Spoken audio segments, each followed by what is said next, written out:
нийтдээ бол одоо энэ 26, 27,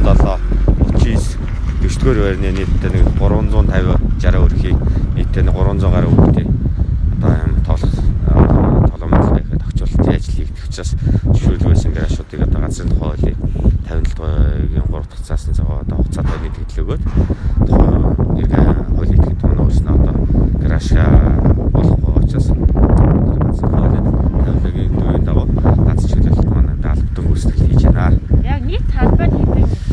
нийтдээ ерөнхийдөө бол 11 гараж гэдэг нэг гараж маань одоо 20 м², 220 м²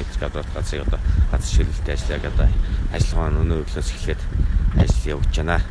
Дүүргээс бол одоо цагдаа, завын цагдаа, хороо хорин, хэсгийн ахлагч гэдэг одоо нийтдээ нэлээд хүмүүс хамтраад газрын албан маань өөрөө ажиллаа хийгээд болгож байна.